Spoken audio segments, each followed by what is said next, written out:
Look, I think clients do expect you to have the knowledge of wider markets beyond just reading things they can read themselves, and for me that first-hand experience is just completely essential for the confidence to give good advice.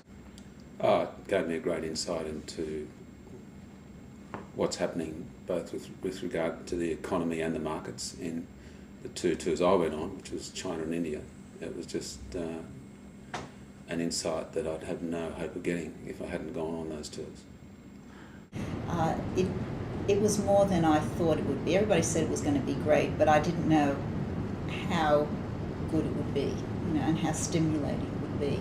I'd be happy to endorse the tour as a fantastic experience, something that's well organised, very beneficial, and which I thoroughly have enjoyed.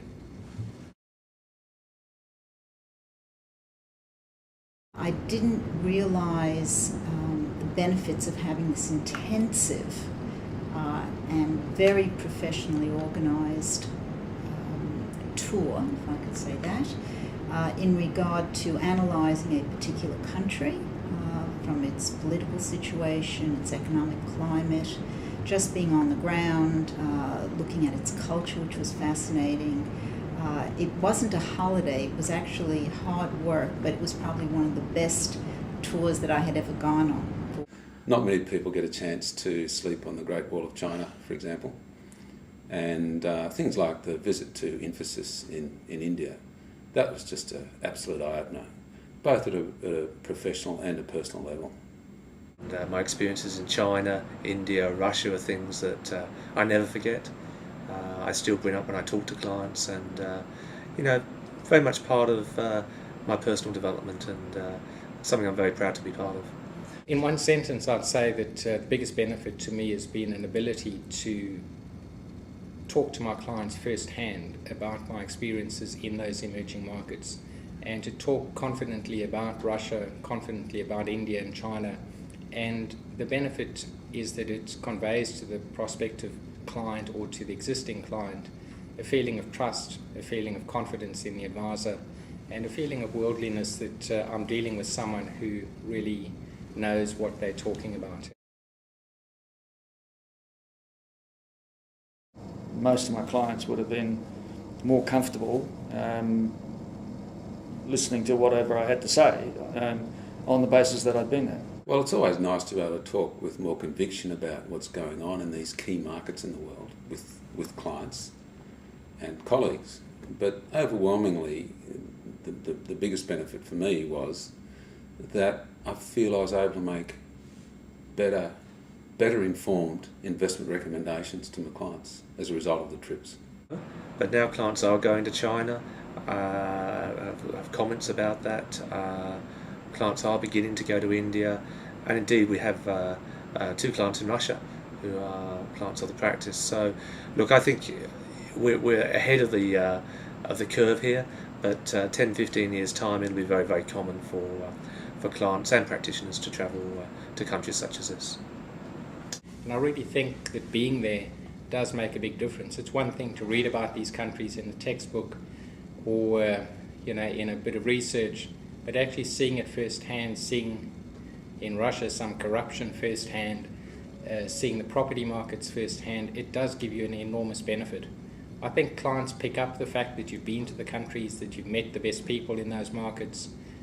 Many of them do go to China and India, probably more China than India, but nevertheless quite a few go to India as well. And it makes such a difference to be able to talk to them with the knowledge of having been there rather than just wondering what the hell it's like,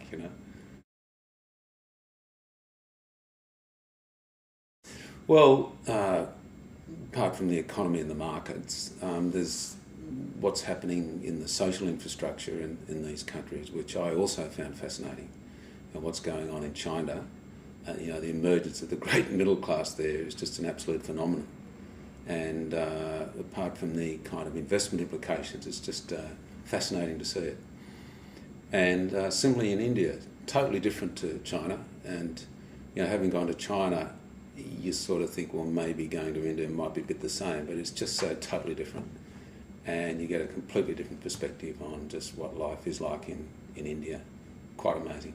The thing that impressed me and the rest of the group about China was the idea that whatever they say they're going to do in their 5-year plan pretty much happens. They can make things happen much more easily than India can, simply by virtue of its autocracy versus a democracy and all that implies.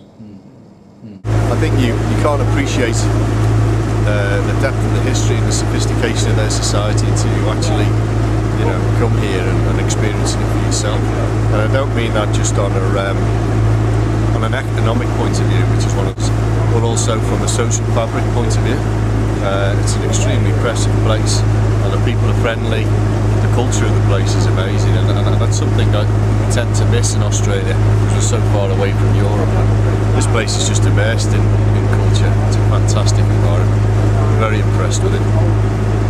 I came back, the biggest question mark in my mind was, how do we take advantage of this? Do we do it by buying shares in companies which are going to benefit from what's going on over there? Or do we try and buy shares in companies that are operating in China and or India?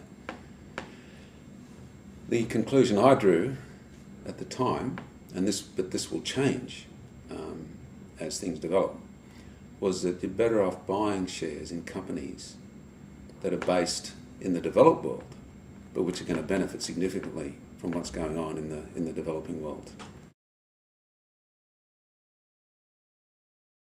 My view is that anyone giving investment advice, what's happening in these developing companies is critical to the future of the world investment markets.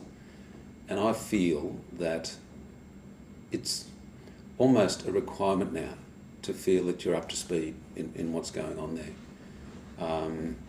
And in that regard, it would be impossible to achieve what BRIC tours pull off in a week. What they pack into a week, just incredible. And it probably, if you're organising yourself, would probably take about 6 weeks to pack the same amount of tremendous talks and presentations and on-site visitations that are arranged. So to be honest, I really almost see it as mandatory if you're serious about giving well-informed and forming better judgments in terms of the recommendations you're giving to clients. It was total value for money. The fact that on a financial sense, it's a business expense. So the cost of it is somewhat minimised due to that. The time frame of being away for a week, I don't think is a very big call on somebody's time over a course of 52 weeks. And I just think it was hugely concentrated. In a way, I would have liked it to go on for more, but one has to limit their resources and their time. I remember in China, the trip to China, the second day after the second day in Shanghai, the thought going through my mind was they could pack me up and send me back to Sydney tonight, and I've got more than full value out of the trip. And it just went on and on from there. I would strongly recommend that you do go on the trip. It's money well spent in that it will give you a lifelong experience, an amount of confidence to generate new business, and importantly, as an advisor, you can't ignore the BRIC economies. They are substantial, they are growing very quickly, and they'll be absolutely fundamental to the way we do business going forward. Look, I think it's a mindset, which is first of all to see travelling on a BRIC tour as an investment that is not just a 9-day investment, but an investment in your future career. I think your clients will respect you for it. I think you'll grow through it, and like most things in life, things of value do require effort and time, and something that maybe an element of faith in doing that, but you won't regret it.